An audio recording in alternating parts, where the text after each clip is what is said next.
que ton nom est grand sur toute la terre.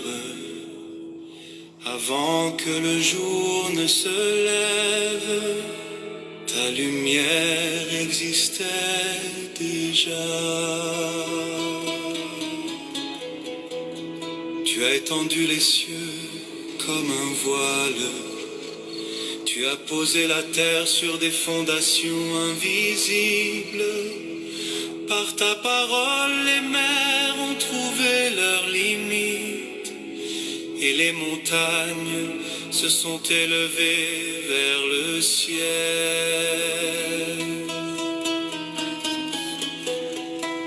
Le soleil connaît l'heure de son lever. La lune éclaire la nuit selon ton dessein. Les étoiles chantent en silence. Shalom, Sibyl. La sagesse de ton œuvre. C'est le psaume de la création. Les vents obéissent à ton souffle. Les pluies tombent selon ta volonté. Les champs verdissent, les arbres portent du fruit en leur saison. Tu donnes la vie à chaque créature. L'oiseau trouve son chant, le poisson son chemin dans les eaux profondes, et l'homme reçoit le souffle de ton amour. Shalom, bonsoir mes chéris cocos, que la paix du Seigneur soit dans vos cœurs. Je suis votre sœur Avril, la femme de l'Éternel, et je vais faire mon temps d'étude, donc en direct live. Il est 21h36, on n'est pas à l'heure, hein. Je dis toujours 21h30, mais le temps de se connecter et tout, je suis jamais vraiment à l'heure, les amis.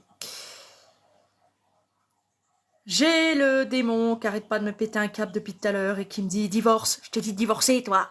Divorce !» Il m'énerve. Il finira jamais.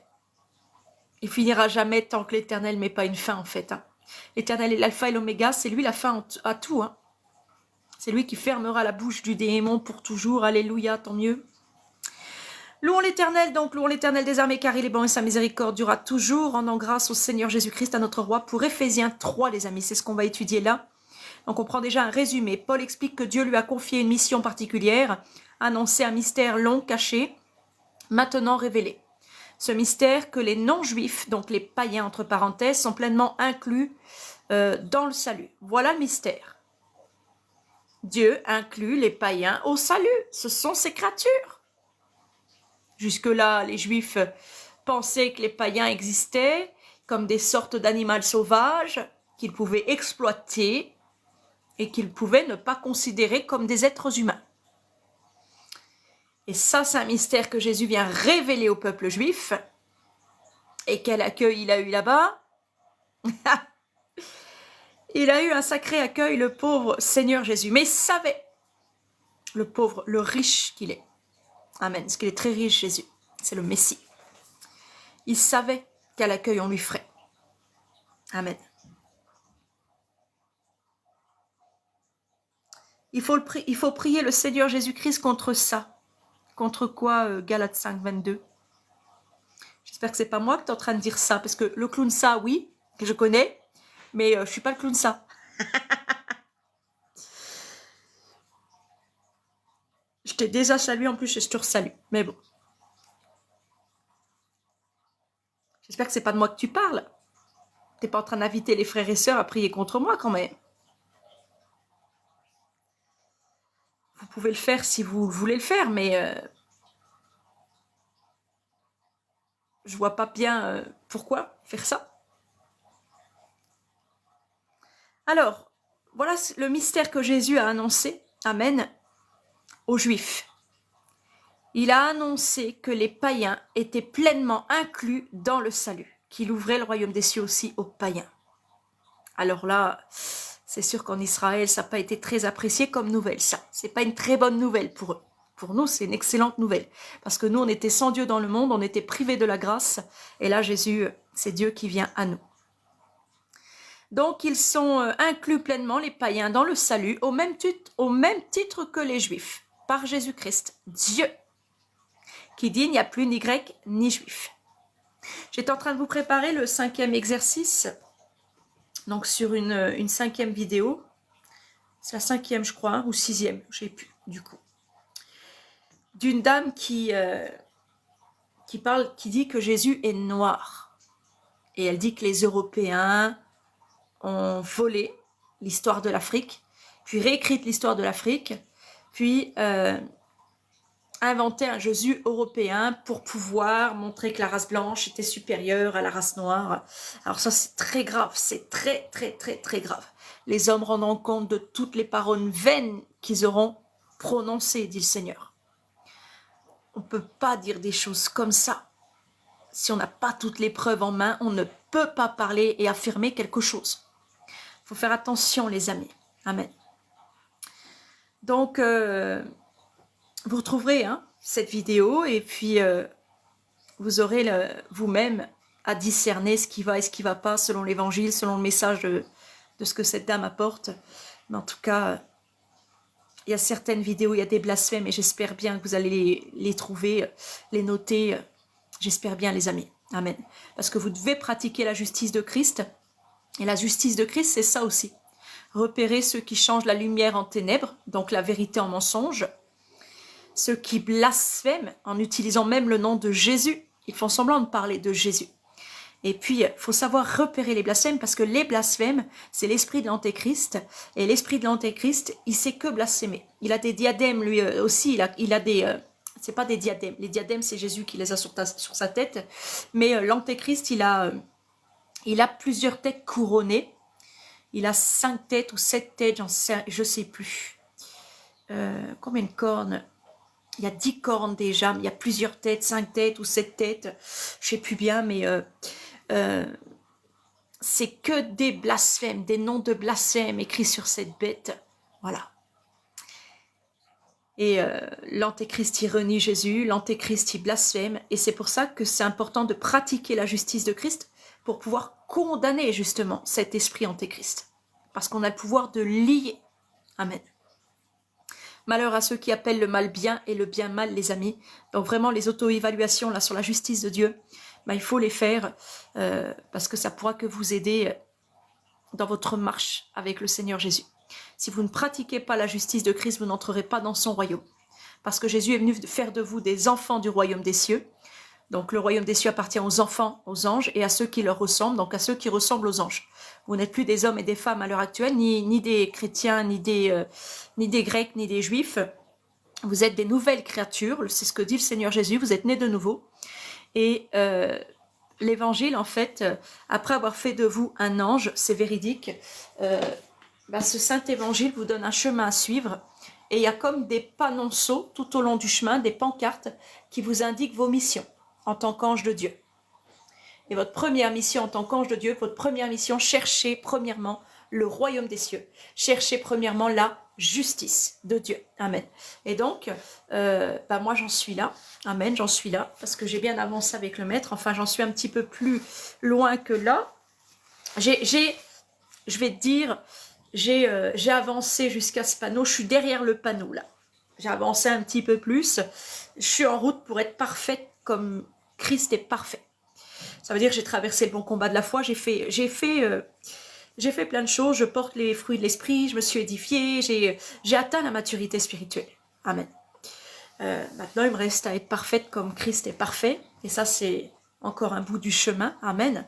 Mais j'avance en découvrant encore ce qu'il y a devant moi. Je suis assoiffée de découvrir ce chemin parce que celui qui était derrière moi, il était à des moments douloureux, certes, pénibles, mais ça en valait la peine, les amis. Ça en valait vraiment la peine. Amen. Donc Christ ne vous conduit pas à une religion, mais au Père. Le Fils vous fait connaître le Père. Oui, maître. Je suis là qui dit bonsoir les élus. Il vous donne le shalom, la paix. Que la paix soit avec vos esprits. Tu as entendu qui dit oui, j'ai entendu. Le démon, il est enragé ce soir. Non, mais j'ai bien vu. Parce qu'il m'a demandé plusieurs fois divorce. Je t'ai dit de divorcer, toi. Je t'ai commandé de divorcer. Obéis, divorce. Ah, mais il était violent. Hein. Ah, c'est vrai. Hein. Oui, j'ai entendu, ouais.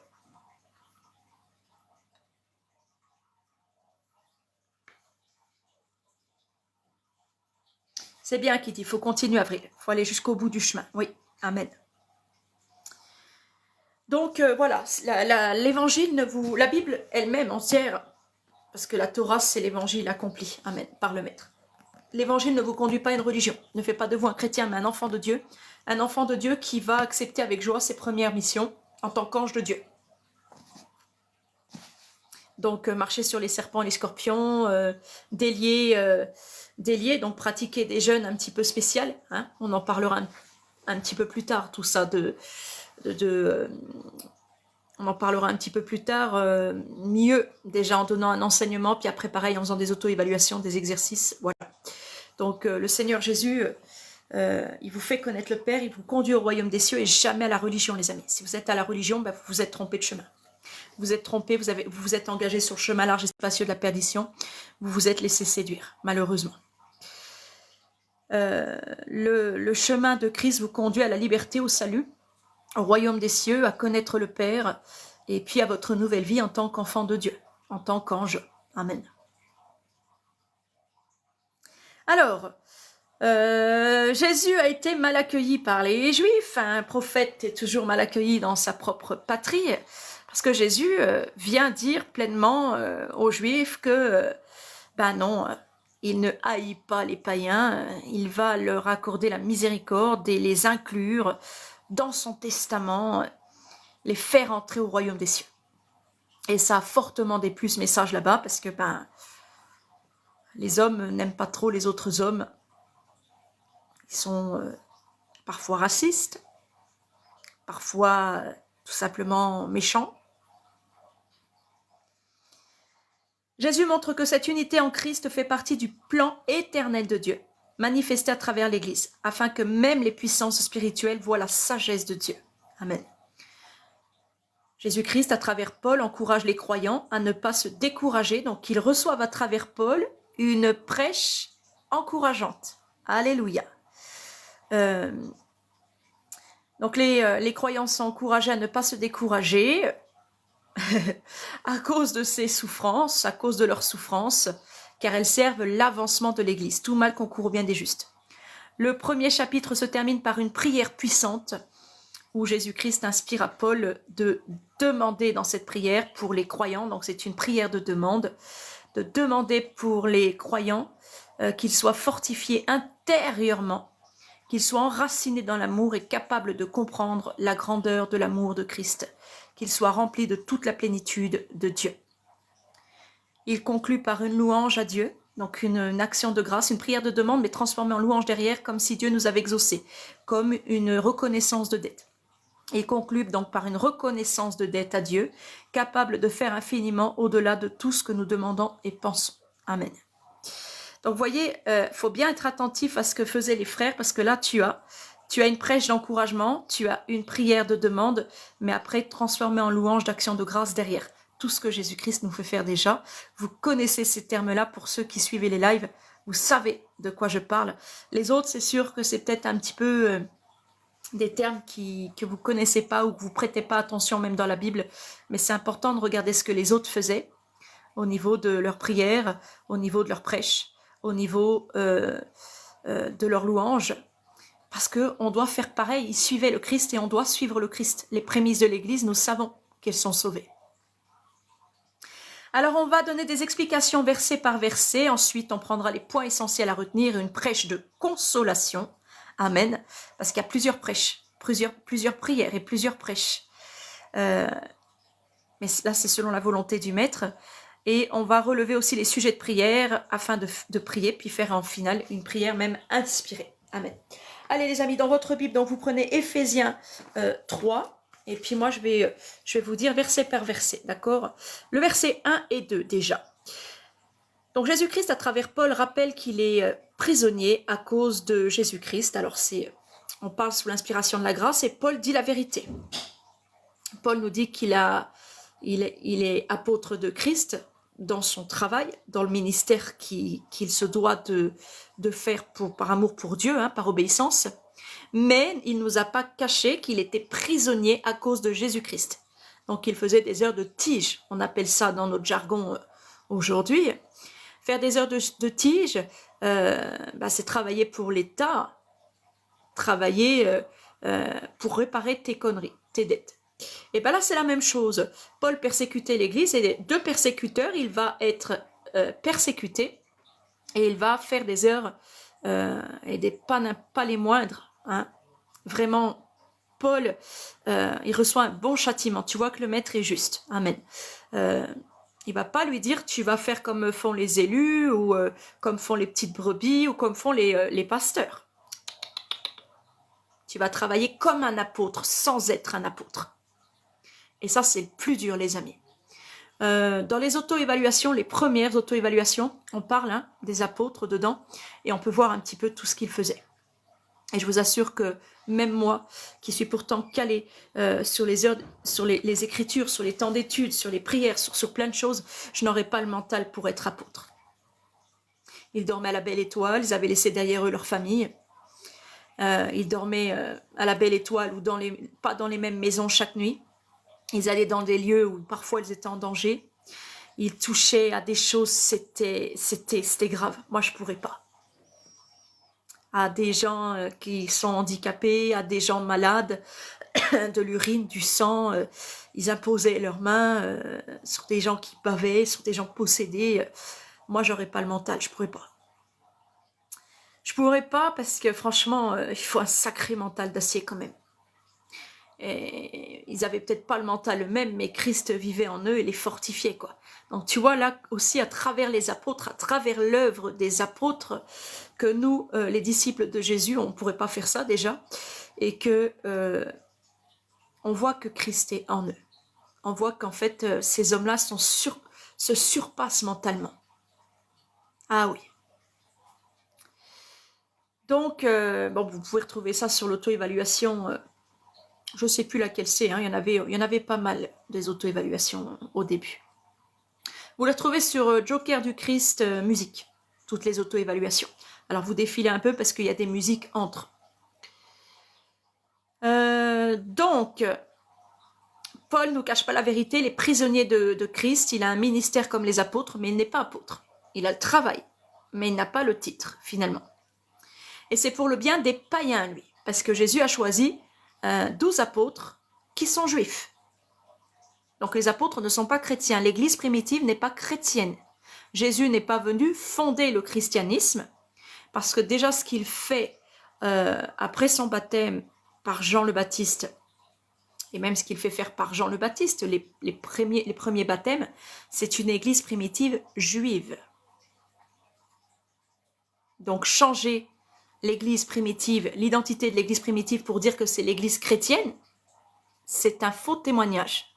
Que Dieu nous abstienne de faire des faux témoignages parce que c'est péché contre le 9e commandement des 10 commandements. Tu ne feras point de faux témoignages. Les souffrances du Seigneur Jésus ne sont pas inutiles, elles s'inscrivent dans la grâce et le plan de Dieu. Il doit faire grâce aux Juifs qui connaissent Dieu mais ne le servent pas correctement parce qu'ils sont religieux, ils ont l'esprit religieux. Mais il veut faire grâce aux païens, donc se faire connaître aux païens et se laisser servir par les païens. Nous, on était privés de Dieu dans le monde. Donc si on était pécheurs, on avait toutes les raisons d'être pécheurs. Par contre, les Juifs, non. Le verset numéro 3 et 5, les amis, d'Éphésiens 3. Dieu a révélé à Paul un mystère caché depuis longtemps. Ce plan n'était pas pleinement compris auparavant, mais il était maintenant révélé par l'Esprit. C'est un mystère caché qui est révélé aussi à Paul, parce que Paul est juif, un juif religieux, pharisien, dans la chair, hein, il a de quoi se glorifier. C'était donc un mystère caché, et pour que Paul travaille pleinement pour une église qui n'est pas chrétienne, qui est juive et qui restera juive, amen, il faut quand même que Paul comprenne que Dieu ouvre la grâce aux païens. Puisque Paul deviendra l'apôtre des païens. Alors il est prisonnier de Christ et il reçoit sa première mission, c'est de devenir l'apôtre des païens. Amen. Au verset 6, le mystère est clairement défini, les païens sont héritiers, tout comme les juifs, membres du corps de Dieu et participants de la promesse en Christ, donc la promesse du salut à venir, parce que le salut n'est pas donné dans ce siècle, et le salut est à venir, il est donné dans le siècle à venir. C'est ce que nous disent les Écritures. Il n'y a donc plus de croyants et de seconde catégorie, de païens donc. Versets 7 et 8, Paul reconnaît qu'il est indigne par lui-même, mais choisi par grâce. Il est effectivement très indigne du Seigneur, ça il n'y a pas de doute là-dessus, parce que c'est un pharisien qui a participé à la lapidation d'Étienne. Dans son esprit religieux, il pensait qu'il pouvait être meurtrier, alors que les 10 commandements, il était juif, il n'a aucune excuse. Les 10 commandements disent « tu ne tueras point ». Donc effectivement, Paul, tu es très indigne par toi-même, tu l'as reconnu. Donc celui qui reconnaît son péché est pardonné, dit le Seigneur. Amen.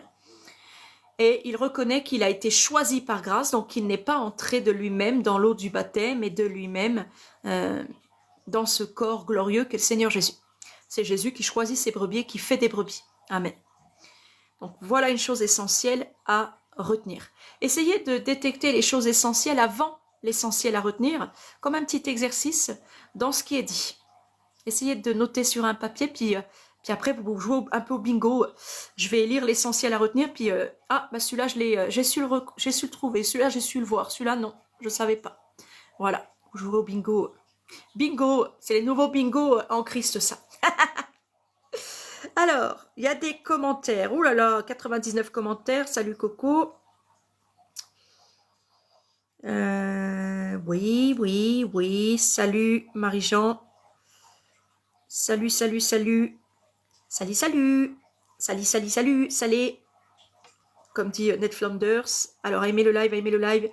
C'est Alexander qui a aimé le live. Donc, il n'y a pas de questions, déjà, c'est déjà ça. Alors, Dieu utilise des faibles pour annoncer des richesses infinies, pour renverser les forts. Il utilise les faibles de ce monde pour renverser les choses fortes. Amen. Il utilise un enfant pour renverser l'empire du péché de l'antéchrist et du diable. N'est-il pas magnifique, Dieu? Il est magnifique. Amen. Et il nous utilise, nous, pour marcher sur les serpents et les scorpions, pour ne pas donner nos belles perles aux porcs et aux chiens, pour lier et pour délier, pour condamner les ténèbres qui des fois se font passer pour la lumière. Donc à nous de bien grandir spirituellement dans notre foi pour pouvoir mettre en pratique ce qu'on appelle donc la justice de Dieu, les amis. Amen.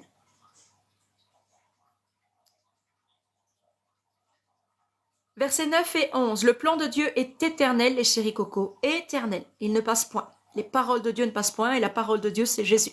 Il est Dieu et Dieu est éternel, c'est l'éternel.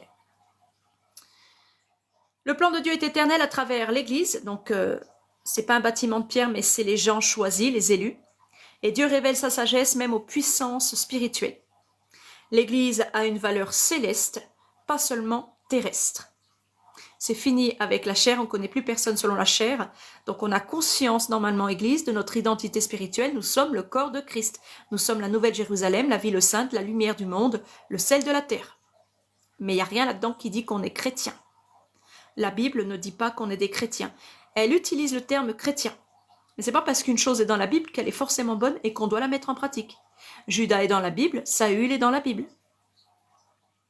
Le diable est dans la Bible. Le terme chrétien est dans la Bible parce que c'était une insulte des Romains. Ils se moquaient de l'église primitive qui était donc juive. Amen. Parce qu'ils se moquaient d'eux en disant les petits Christ. Donc les chrétiens, les crétins quoi, les chrétiens. Ils se moquaient des gens qui étaient imitateurs de Jésus-Christ. Parce que être un bon serviteur de Dieu, c'est pas imiter une religion ou des hommes. C'est imiter le Sauveur, marcher comme lui-même a marché, parler comme lui-même a parlé. Amen. Donc l'Église doit avoir conscience de sa valeur céleste. Elle n'est plus terrestre. Il n'y a plus ni homme ni femme, ni grec ni juif, ni libre, ni esclave. Il n'y a plus d'origine, de couleur de peau, d'histoire de race. C'est fini tout ça, c'est fini, terminé.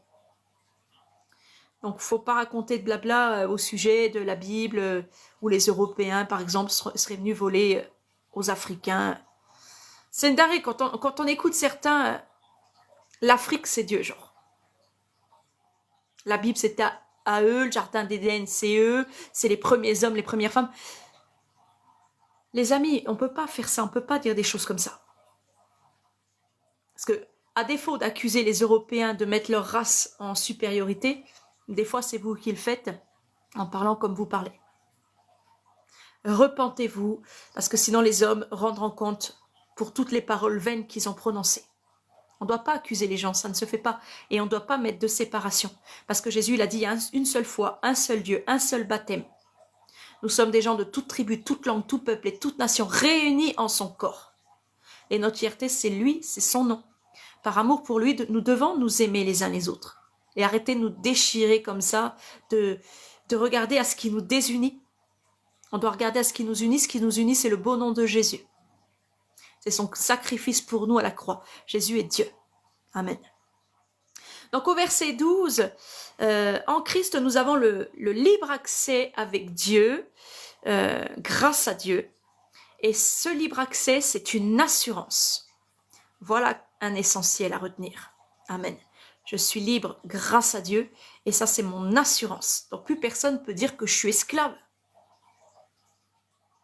Plus personne ne peut dire que je suis soumise à quoi que ce soit dans le monde. Je suis soumise à Jésus, point barre. La peur, la peur là, elle est remplacée par la confiance, les amis. Au verset 13, Christ, à travers Paul, encourage les croyants. Donc c'est une prêche d'encouragement, encore une fois. Il les encourage à ne pas se décourager. Alors c'est la même que tout à l'heure, c'est pas encore une fois, c'est pas une de plus, c'est celle de tout à l'heure. À ne pas se décourager à cause de ses souffrances. Ce qu'il endure est une source de gloire pour eux. Ce qu'il endure est une justice de Dieu. Je disais sur le live de cet après-midi que des fois dans notre vie, on a souffert des choses et on se dit « Ah, je méritais pas ça, j'ai pas eu de chance » ou non, non, non, non, non, non, non, non, non, non. On se moque pas de Dieu, hein. Des fois, tu as mérité ça. C'est ta punition, c'est ton châtiment. Paul, vous pouvez pas dire je mérite pas ça, de porter la croix, d'être persécuté pour l'église maintenant, pour aller parler aux païens de l'église que Jésus a fait là-bas chez les Juifs. Je mérite pas ça, il peut pas dire ça. Des fois, tu souffres des choses parce que tu as mérité. Et c'est ça aussi l'humilité. C'est reconnaître qu'on est dans l'erreur et que des fois, ben oui, Dieu nous châtie, Dieu nous punit, Dieu nous juge. Amen. Versets 14 et 15, Paul s'agenouille devant le Père, donc devant Jésus-Christ, parce que le Père et le Fils sont un. Et la prière est une attitude de dépendance et d'humilité. C'est pour ça qu'on doit prier avec Dieu, parler à Dieu.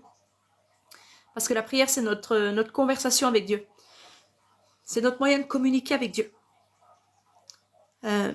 Lui communique tantôt d'une façon, tantôt d'une autre avec nous, par des rêves, des prophéties, des visions, des temps d'études, par les frères et sœurs. Mais nous, on communique avec lui surtout, surtout, surtout par la prière. Versets 16 et 17, il prie pour que les croyants soient fortifiés intérieurement et que Christ habite pleinement dans les cœurs. La force de l'Église commence à l'intérieur d'elle et jamais à l'extérieur. Nous devons prier les uns pour les autres et porter le fardeau les uns des autres et prendre conscience que Christ vit dans nos cœurs, qu'il habite pleinement dans nos cœurs et que c'est là notre force. Amen. Versets 18 et 19, Paul prie aussi, alors il a des sujets de prière, hein, c'est ce qu'on fait après le temps d'étude. Paul prie pour qu'ils comprennent la largeur, la longueur, la profondeur et la hauteur de l'amour de Christ. Sauf que Paul, à ce moment-là, il est encore petit dans les choses de Dieu. On ne peut pas connaître la largeur, la longueur, la profondeur et la hauteur même de Dieu, parce que Dieu est amour. On ne peut pas connaître Dieu dans son entièreté. Dieu nous fait connaître qui il est, dans la façon qu'il veut, mais il peut avoir une part quand même de caché, et ça lui est propre. Si on connaissait la plénitude de Dieu, et la plénitude de Dieu était en Christ, réconciliant le monde avec lui-même. Si on connaissait la plénitude de Dieu, on serait nous-mêmes Dieu. Dieu n'aurait plus de secret pour moi, pour toi, pour tous ceux qui le connaîtraient. Et Dieu doit quand même garder une part de silence et de mystère vis-à-vis des êtres humains. Il veut des créatures à son image, mais il veut rester lui seul, l'unique Dieu dans l'univers. Amen. En tout cas, l'amour que Dieu a pour nous, ça dépasse la connaissance humaine. Ça, c'est sûr et certain. Parce que dans la connaissance humaine, les gens font des races, se séparent, regardent à tout ce qui les divise, font de la politique, font plein de choses. Ils ont de la connaissance, mais l'amour de Dieu surpasse la connaissance des hommes et n'a pas de limite ni de frontières. Dieu va se réconcilier avec ses créatures, avec ses enfants. Amen. Dans le dernier verset donc d'Éphésiens chapitre 3, les chéris coco, donc versets 20 et 21, il y a une louange finale.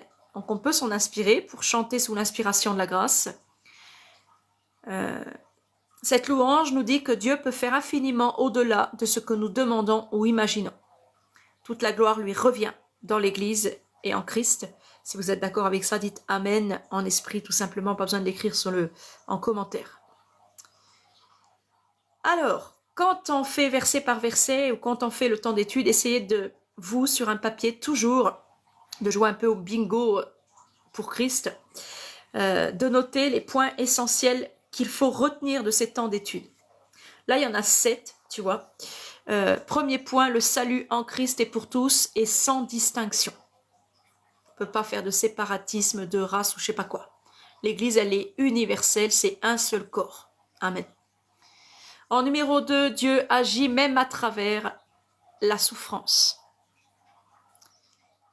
Dieu agit même à travers la souffrance. Paul était prisonnier de Christ et il devait travailler.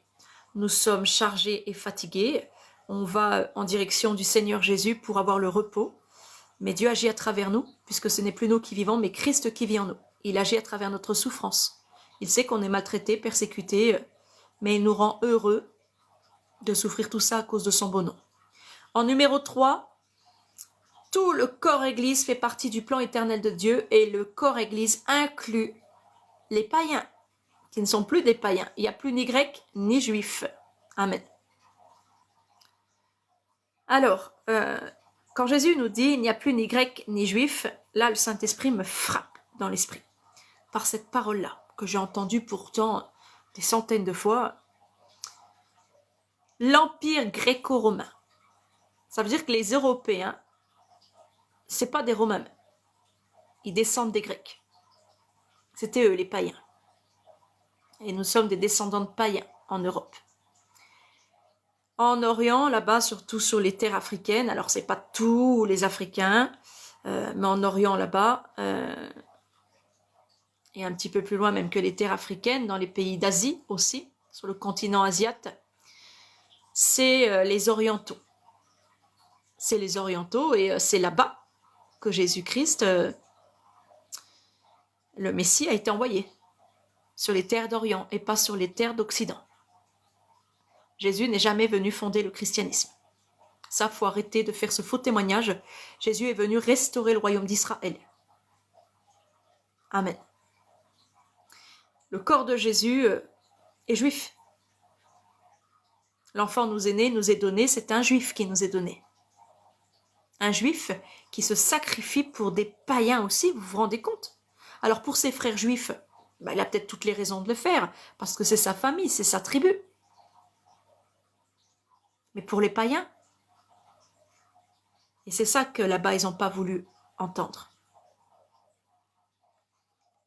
Si Jésus ne s'était donné que pour des juifs, les juifs l'auraient tous suivi, sans exception. Mais Jésus a annoncé la bonne nouvelle, elle est aussi ouverte aux païens. Amen. Nous avons donc au point numéro 4, point essentiel numéro 4, un accès libre auprès de Dieu. Dieu était en Christ réconciliant le monde avec lui-même. Nous avons un accès libre et confiant à travers Jésus-Christ pour aller au Père Dieu. En numéro 5, alors ça doit être, ça c'est de l'assurance. Ça doit être votre assurance.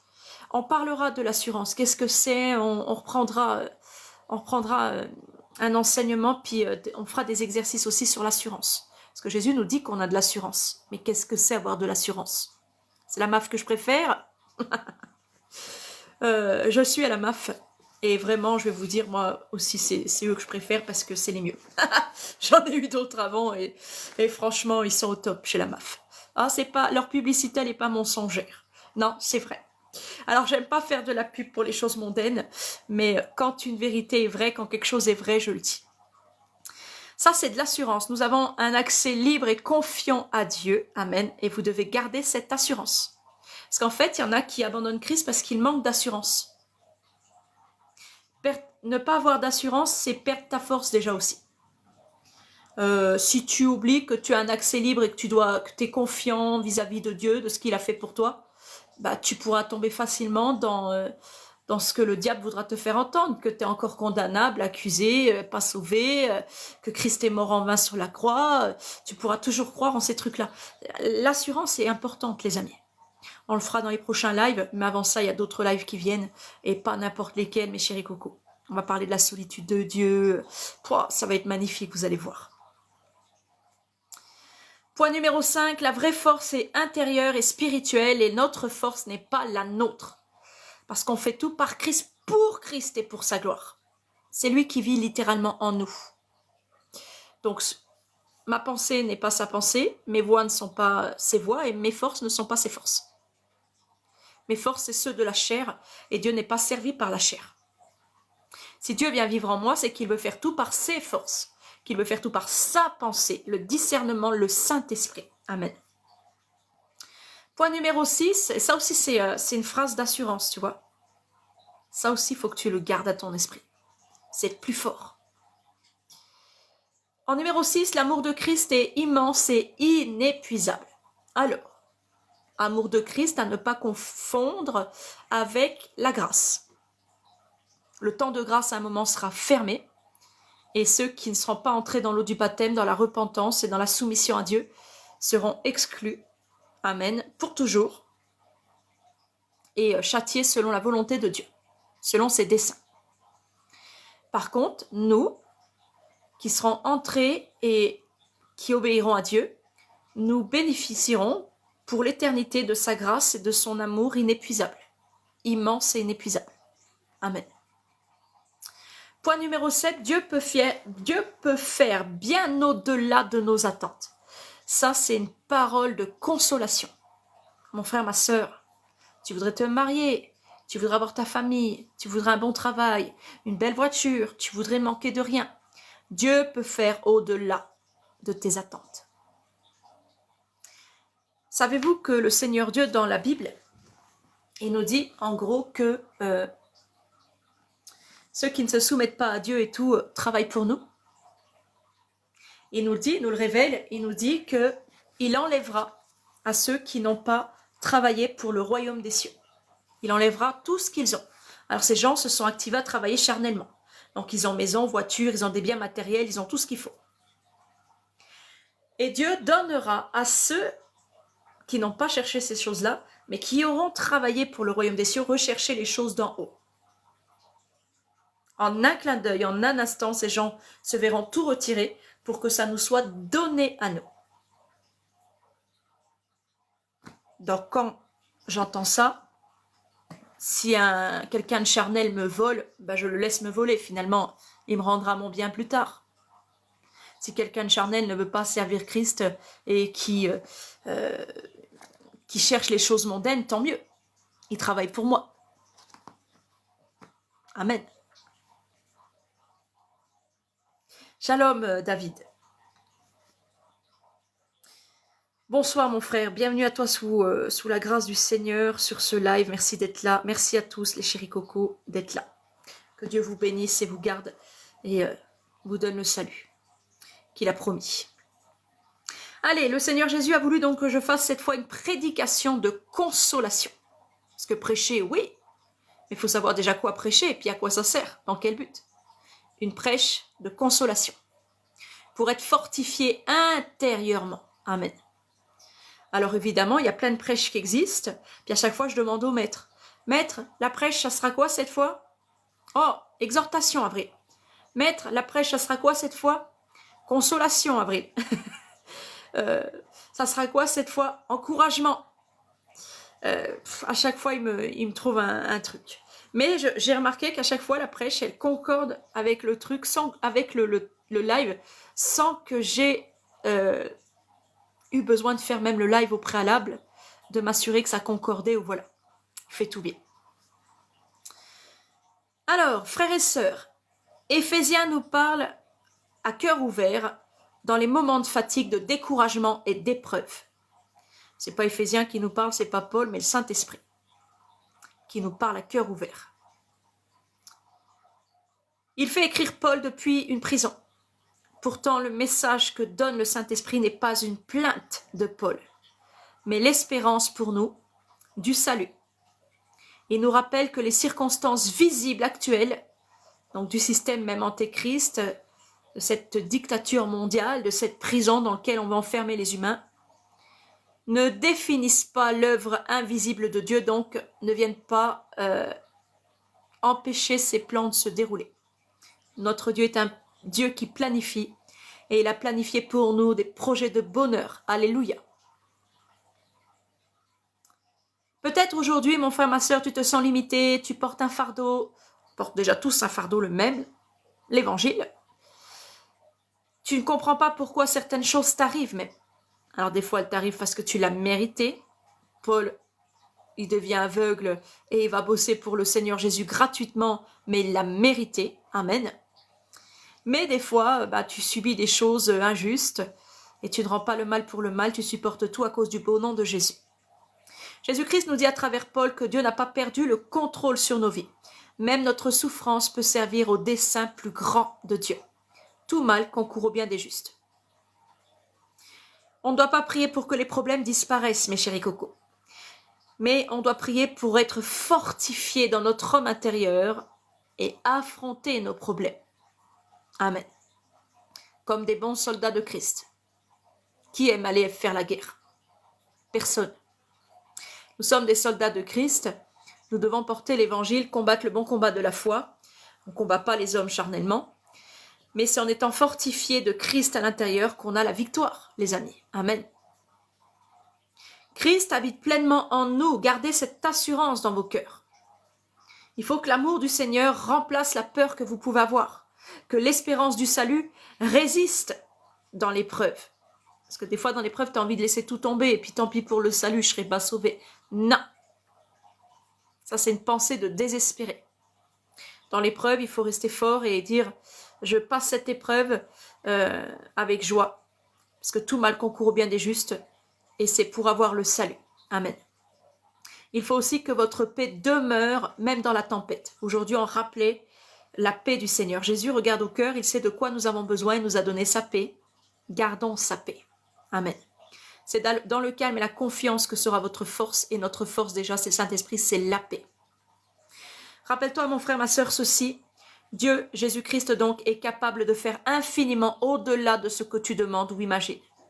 Même quand tu n'y crois plus, lui agit encore.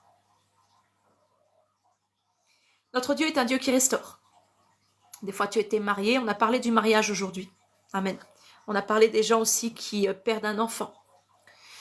Je me sentais bouillante pour aider les cœurs brisés. Dieu n'agrée pas le divorce. L'homme ne doit pas se séparer de sa femme et la femme ne doit pas se séparer de son mari. Ta femme, elle est peut-être partie avec un autre, mais Dieu te la rendra. Elle est à toi, c'est ta femme.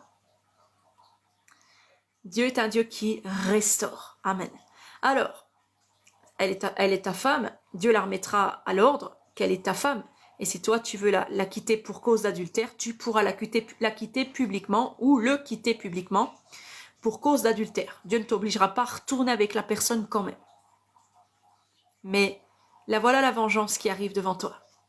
C'est que la personne qui t'a quitté pour une autre, elle devrait être humiliée publiquement et reconnaître qu'elle t'a trompé, porter sa faute. Dieu va l'obliger, va lui dire, tu avais contracté une relation avec cette personne et tu n'as pas été au bout de ton engagement.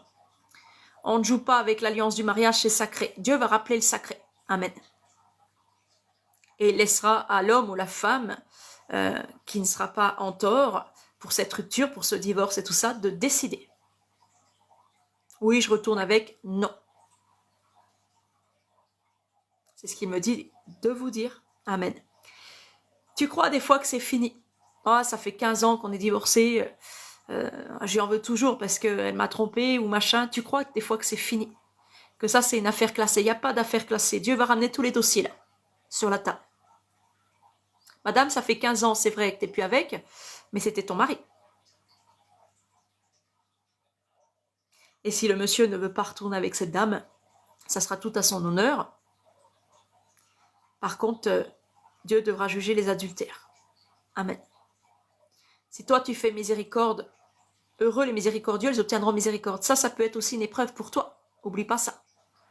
De faire miséricorde à ton ex, et parce que Dieu restaure votre couple. Si toi tu ne fais pas miséricorde, n'oublie pas non plus que heureux les miséricordieux, ils obtiennent miséricorde. Amen. Même quand tu n'y crois plus, le Seigneur Dieu agit encore. Les gens ne croyaient plus au souffle de vie dans Lazare. Et pourtant Dieu réveille Lazare. Amen. Allez, voici les sujets de prière, mes chéris cocos, dans Éphésiens 3. Donc il y a des prières prioritaires et d'autres moins. Alors on ne prend pas forcément tous les sujets. Des fois on peut les prendre tous pour se rendre compte au moins combien il y en a. Mais c'est vrai qu'il faut prier tout ce qui est en priorité.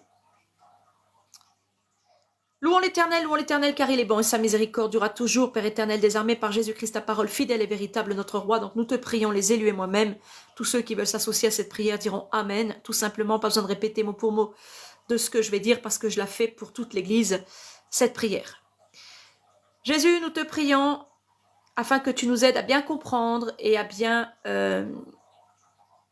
valoriser notre nouvelle identité en toi, l'identité que tu nous donnes, celle en ton corps. On ne doit pas valoriser la chair, les religions, l'identité charnelle, non, c'est fini ça. Nous te prions, Seigneur, pour que toute ton Église soit fortifiée au niveau de sa foi, afin qu'elle tienne ferme dans les épreuves. Parce que le diable est animé d'une grande colère, et on sait qu'il ne va pas nous laisser tranquilles, celui-là. Fortifie-nous afin qu'on combatte le bon combat de la foi, comme tu le demandes. Fortifie-nous intérieurement et pas extérieurement. La chair passe, on ne connaît plus personne selon la chair, on est mort à la chair. Donc on ne va pas te demander de faire un truc vain. Révèle-nous, Seigneur, profondément ton amour, donc le Père. Parce qu'on doit connaître le Père. Retirez-vous de moi, je ne vous ai jamais connu. Là, Jésus, quand il va dire ça, il revient dans la gloire du Père. Et il y en a qui ne connaissent pas le Père, qui connaissent seulement le Fils. Ah, c'est triste pour eux. Seigneur, nous savons que nous sommes une unité.